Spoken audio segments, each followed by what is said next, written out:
તો નીતેશ રાણેના વિવાદિત નિવેદન બાદ જે અલગ અલગ પ્રતિક્રિયા આવી રહી છે, જબરદસ્ત તેનો વિરોધ થઈ રહ્યો છે અને ખાસ કરીને ગુજરાત કોંગ્રેસ જે છે તેમણે આ નિવેદનથી છેડો ફાડી નાખ્યો। વરિષ્ઠ નેતા CR પાટીલ જોડાયા છે। પાટીલજી, શું કહેશો કે નીતેશ રાણેના આ નિવેદનને સૌથી પહેલા તો આપ કઈ રીતે જોઈ રહ્યા છો? આ પ્રકારનું નિવેદન તેણે શા માટે કર્યું? હું એવું માનું છું કે નીતેશ રાણેના નિવેદનને બહુ ગંભીરતાથી નહીં લેવું જોઈએ, કારણ કે એમની જે ઇમેજ છે એ તારક મહેતાના ટપુડા જેવી છે અને એમણે સસ્તી લોકપ્રિયતા ઊભી કરવા માટે અને હતાશાને કારણે જે એમની આવનારા દિવસોમાં જે રાજકીય સ્થિતિ જે મહારાષ્ટ્રમાં સર્જાઈ રહી છે એના જે હતાશા એમને દેખાય છે એના કારણે આવું નિવેદન કર્યું છે।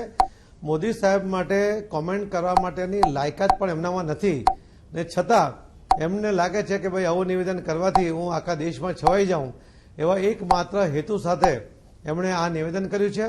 હું માનું છું કે આ નિવેદનને બહુ ગંભીરતાથી લીધા વગર એક બાલિશ નિવેદન છે, એક બાલિશ વ્યક્તિએ કર્યું છે, એ તેને ભૂલી જવું જોઈએ। આપ જાણતા છો કે મહારાષ્ટ્રમાં અગાઉ પણ કેટલાક જે પક્ષ છે એ પછી મનસે કે શિવસેના હોય તેમણે પણ આ પ્રકારની જે સ્ટેટમેન્ટ જે કરી ચૂક્યા છે। મરાઠી માણસની વાત વારંવાર કરવામાં આવતી હોય છે અને મહારાષ્ટ્રમાં જે મરાઠી સિવાય જે અલગ જે સમાજના લોકો કે જ્ઞાતિના લોકો કે જાતિના લોકો રહી રહ્યા છે તેઓ પણ આ પ્રકારની ધિક્કારની રાજનીતિનો ભોગ બન્યા છે। આ જે સ્થિતિ જે સર્જે છે એમાં કેટલીક પાર્ટીઓ અથવા પાર્ટીના કેટલાક આગેવાનો સસ્તી લોકપ્રિયતા માટે પોતાના હિત માટે એનો ઉપયોગ કરતા હોય છે, પરંતુ જનરલ જે ત્યાંની જે સ્થિતિ છે ત્યાં આવું કોઈ વાતાવરણ નીચેના સ્તરમાં બિલકુલ નથી। ફક્ત રાજકીય ફાયદાઓ લેવા માટે કેટલાક નેતાઓ એ પણ એકાદ બે જણા જે છે એ લોકો આવા નિવેદન કરવાનો પ્રયત્ન કરતા હોય છે અને વાતાવરણ દોડવાનો પ્રયત્ન કરતા હોય છે, પણ એ સાથે સાથે આ ભૂલી જાય છે કે મહારાષ્ટ્રની જે સમૃદ્ધિ છે એના પાયામાં મહારાષ્ટ્ર બહારના જે લોકો છે એમાં મહદ અંશે ગુજરાતના અને રાજસ્થાનના જે લોકો છે એના કારણે આ સમૃદ્ધિ છે। જે આટલી ઇન્ડસ્ટ્રીઓ જે ત્યાં છે એ ઇન્ડસ્ટ્રીઓનું આખું ઇન્વેસ્ટમેન્ટ એ ગુજરાતી અને રાજસ્થાની લોકોના દ્વારા થયું છે। ત્યાં જે મોટી મોટી NGO ચાલે છે એ સંસ્થાઓમાં પણ ગુજરાતના લોકોનું મોટું યોગદાન રહ્યું છે અને વર્ષોનો ઇતિહાસ છે કે જે મહારાષ્ટ્રની અને મુંબઈની જે જાહોજલાલી છે એ ગુજરાતીઓને કારણે છે। જે આટલે રોજગારની તકો આજે જે કંઈ છે એ પણ એમના કારણે ઊભી થઈ છે। આ વાતને નિલેશ રાણે નહીં સમજી શકે। એટલે મહારાષ્ટ્રનો જે પણ જે વિકાસ થયો છે તેમાં ગુજરાતીઓનો જે બરોબરના તેઓ હકદાર છે, તેમાં તેમનું ખૂન પસીના એક થયા છે અને ગુજરાતીઓને કારણે જ મહારાષ્ટ્ર અત્યારે જે કંઈ છે તેમાં તેમનો પણ એટલો જ હિસ્સો છે તેવું આપ કહી રહ્યા છો। એટલે ક્યાંક ને ક્યાંક આ પ્રકારની જે બયાનબાજી છે કે નિવેદનબાજી છે તે આવી પ્રકારની હરકત જે છે તે સમાજને વહેંચી શકે છે। એવું કહી શકાય કે એક જાતિ અને બીજા જાતિ તરફ કે વૈમનસ્ય ઊભું થાય છે। હું એવું માનું છું કે આવા નિવેદનોના કારણે આવું કોઈ વૈમનસ્ય ઊભું થતું નથી, કે મારા તો મહારાષ્ટ્રના ઘણા બધા ગામોના લોકો સાથેનો સંપર્ક છે। મેં ક્યાંય એમના મનમાં આવો કોઈ પ્રકારનો તિરસ્કારનો ભાવ જોયો નથી। એ મહારાષ્ટ્રના લોકો પણ નરેન્દ્ર મોદી સાહેબ માટે એટલી સરસ ભાવના રાખે છે અને એમને પણ ગુજરાતથી ઈર્ષ્યા આવે છે અને એમને પણ લાગે છે કે નરેન્દ્ર મોદી સાહેબને આવનારા ઇલેક્શનમાં જો એ ઊભા થાય તો એમના માટે કામ કરું, એ પ્રકારની ભાવના છે। તો નિલેશ રાણે શું એ મહારાષ્ટ્રના લોકોને પણ નરેન્દ્ર મોદી સાહેબ માટે સારી ભાવના દાખવવાને કારણે શું એમને કાઢી મૂકશે? એમને આવો કોઈ અધિકાર છે? એમને ખરેખર તો RR પાટીલનું જે નિવેદન છે ખૂબ દુઃખદ છે। એક હોમ મિનિસ્ટર કોઈ આવું નિવેદન થયું હોય તો મેં હજુ જોયું નથી આવી વાત કરે છે। એમણે જો ન જોયું હોય તો તાત્કાલિક જોઈ લેવું જોઈએ અને તાત્કાલિક પગલાં લેવા જોઈએ, જેના કારણે એમના પાર્ટીની અને એમની પોતાની પણ વિશ્વસનીયતા આવે। હું તમને કહું છું કે RR પાટીલની તાકાત નથી કે નીતિશ રાણે સાથે કે સામે એ કોઈ પગલાં લઈ શકે, કારણ કે એમની સરકાર એ તો કોંગ્રેસ અને બંનેના એકબીજા ઉપર ડિપેન્ડન્ટ છે, એટલે એ આવી તાકાત ધરાવતા નથી અને આ નિવેદનનું જે એમણે કર્યું છે મને લાગે છે કે ખૂબ દુઃખદ છે। એ પગલાં લઈ શકતા નથી એટલે આવું એમણે બહાનું કાઢ્યું છે। જોકે નીતિશ રાણે છે તેમના બયાન પર તેઓ કાયમ રહ્યા છે। તેમણે કહ્યું કે તેમણે જે ટ્વીટ કર્યું હતું તમામ તેઓ એ જ વાત કહી રહ્યા છે જેઓ અત્યારે પણ તેઓ કહી રહ્યા છે। તેમનું કહેવું છે કે જે ગુજરાતીઓ મુંબઈમાં રહે છે, મુંબઈમાં રહીને તેમની આજીવિકા રડે છે, તેઓ નરેન્દ્ર મોદી અને ગુજરાતની વાહવાઈ કરે છે। જો ગુજરાતમાં વિકાસ થયો હોય તો પછી તમામ ગુજરાતીઓએ મુંબઈમાં જતું રહેવું જોઈએ। એ વિશે પણ વાત કરીશું આપણે એક બ્રેક બાદ। अगर वो इधर रह रहे तो इसके साथ मान सम्मान करने मैं अपना महाराष्ट्र मैंने जन्म लिया है, मेरे को अधिकार है मेरा भूमिका बोलने का। જી, તો CR પાટીલ સાહેબ આપણી સાથે છે। પાટીલ સાહેબ, તેમણે એક જે ટ્વીટ કર્યું છે તેમાં તેમણે લખ્યું છે કે શાકાહારી આકાશ શાકાહારી હોસ્પિટલ, શાકાહારી હાઉસિંગ સોસાયટી અને હવે જલ્દીથી શાકાહારી મુંબઈ. એટલે ગુજરાતીઓ તાત્કાલિક મુંબઈ છોડી દે, નહીતર તેઓ મુંબઈને પણ ગુજરાત બનાવી દેશે અને પાછળ રેડ એલર્ટ એવું તમને લખ્યું છે. શું કહેશો આ વિશે? જે હમણાં મનોજભાઈએ ખૂબ સારા શબ્દોમાં ગુજરાતી ભાષાનો ઉપયોગ કરીને જે એમના માટે ભાષા જે વાપરી છે કે એમનો બુદ્ધિનો વિકાસ થયો નથી અને થોડો વિકસિત કરવાની જરૂર છે. આવું જે નિવેદન કરવાવાળો વ્યક્તિ છે એનો બુદ્ધિનો વિકાસ નથી થયો એવું સામાન્ય માણસ પણ સમજી શકે એમ છે. અને મને તો એમને વધારે કહેવું છે કે જે કોંગ્રેસ પાર્ટીમાં એ છે, એમના પિતાશ્રી છે, એમના જે અધ્યક્ષા છે એ પણ ઇટાલીના છે. તો એમને જો એટલો બધો પ્રેમ હોય પોતાના રાજ્ય માટે તો એવી પાર્ટીનામાં કેમ છે કે જેના અધ્યક્ષ સાહેબ બીજા દેશના છે, એમણે એ પાર્ટી પણ છોડી દેવી જોઈએ.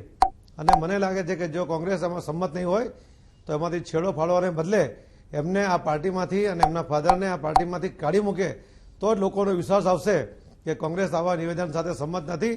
એ તો એવો મેસેજ જાય છે કે કોંગ્રેસ જ આવા નિવેદન કરીને આ પ્રાંતવાદને ઉકસાવીને પોતાના ઉલ્લુ સિદ્ધ કરવાનો પ્રયત્ન કરે છે એવું ચોક્કસ લોકો માનશે. તો આર આર પાટીલ સાહેબે કહ્યું છે કે તેવું તેમનું નિવેદન જે જોશે અને ચકાસ્યા બાદ તેમની ઉપર યોગ્ય પગલાં લેવામાં આવશે. આપણે લાગે છે કે મહારાષ્ટ્રમાં કોંગ્રેસને બહુ ભારે નુકસાન થઈ શકે છે આ પ્રકારના નિવેદનથી.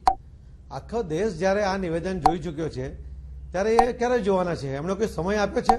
હવે જવાબદાર વ્યક્તિ જ્યારે મહારાષ્ટ્રના હોમ મિનિસ્ટરના પદ પર બેઠા હોય ત્યારે એમ કહે કે મેં હજુ આ નિવેદન જોયું નથી, તો એમણે પત્રકારોને જવાબ આપતી વખતે તરત જ મંગાવીને જોઈ લેવું જોઈએ. એ તાત્કાલિક એમને જાહેરાત કરવી જોઈએ કે હું આ પ્રકારના પગલાં લઉં છું. હું આપને કહું છું કે એ તો જ્યારે જોવાના હશે ત્યારે જોશે, પરંતુ એ કોઈ પણ પ્રકારના એક્શન નહીં લઈ શકશે. એ પણ હું તમને ખાતરીથી કહી શકું છું, કેમ કે એમની કોઈ તાકાત જ નથી કે એ આ રીતે કોઈ પગલાં લઈ શકે. આટલું ઓછું હોય તેમ નીતિશ રાણેને અમિતાભ બચ્ચનથી પણ વાંધો છે. તેઓ ગુજરાતના બ્રાન્ડ એમ્બેસેડર છે અને તેમણે ટ્વીટ કર્યું છે કે મોદી બિગ બી સાથે તમામ ગુજરાતીઓને તેઓ મહારાષ્ટ્રથી મુંબઈ લઈ જાય. આ વિષય પર ચર્ચા કરીશું એક બ્રેક બાદ. अगर वो इधर रह रहे तो इसका साथ मान सम्मान करने. मैं अपना महाराष्ट्र मैंने जन्म लिया है, मेरे को अधिकार है मेरा भूमिका बोलने की.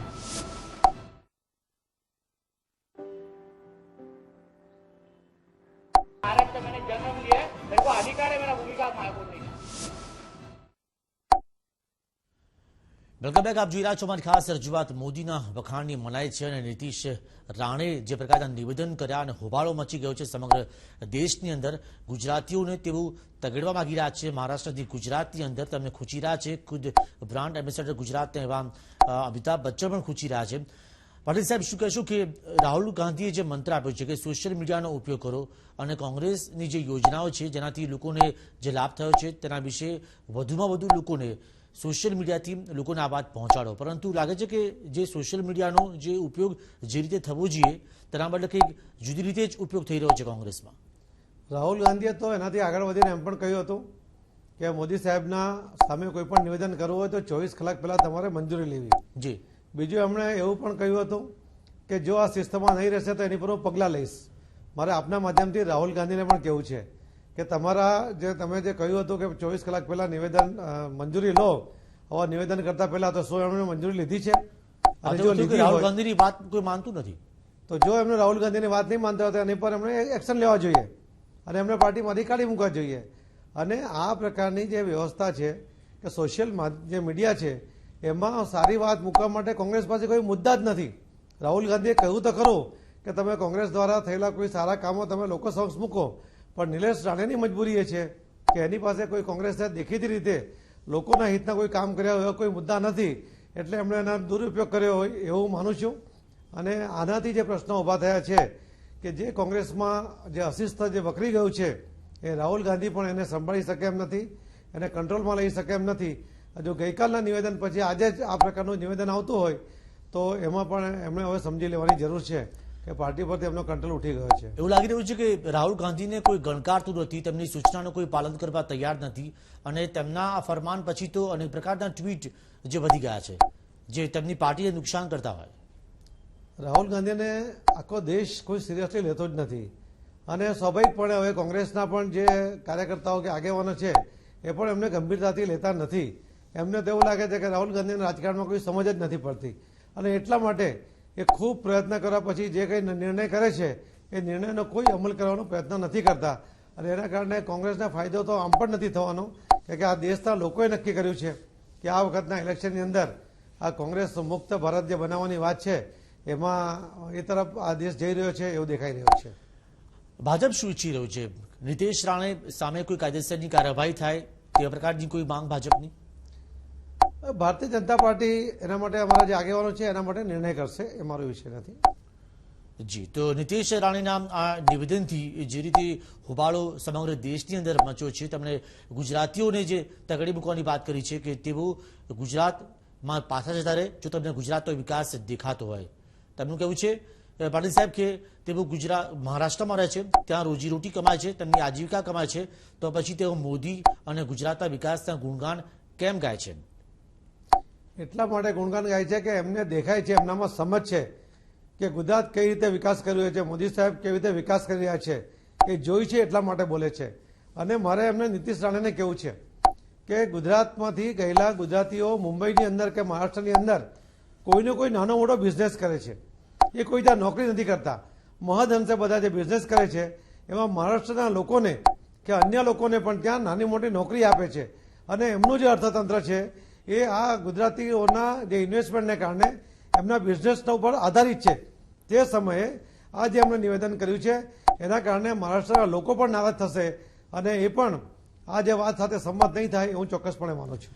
આમ તો મુંબઈ છે દેશની જે આર્થિક રાજધાની ગણાય છે, આપણે લાગે છે કે તેમાં પણ એક બહુ મોટો ફટકો પડી શકે છે, કારણ કે ઘણા એવા ગુજરાતી ઉદ્યોગપતિઓ છે કે કોર્પોરેટ છે કે તેઓનું મહારાષ્ટ્રની અંદર રોકાણ છે, મુંબઈની અંદર રોકાણ છે.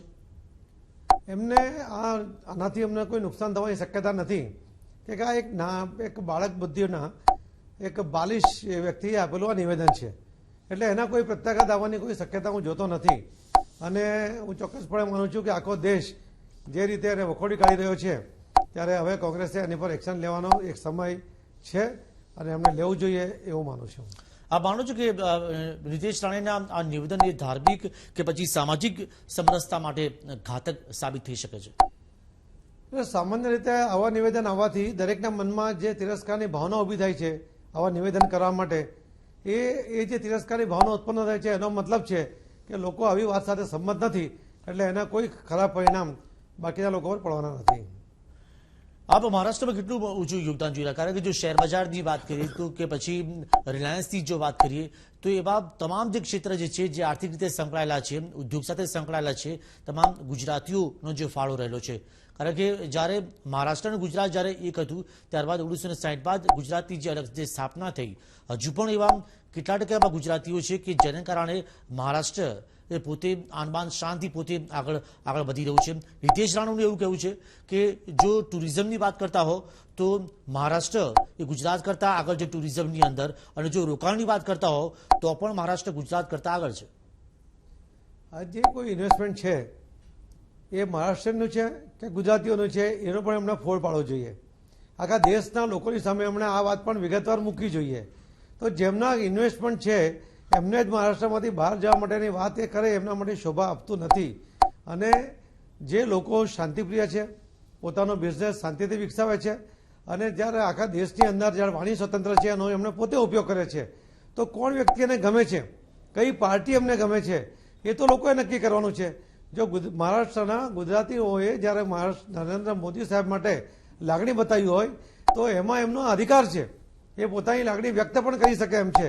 અને એને નિલેશ રાણે જેવા કોઈ રોકી શકે નહીં, કોંગ્રેસ પણ એને રોકી નહીં શકશે અને એને રોકવાનો કોઈ અધિકાર નથી.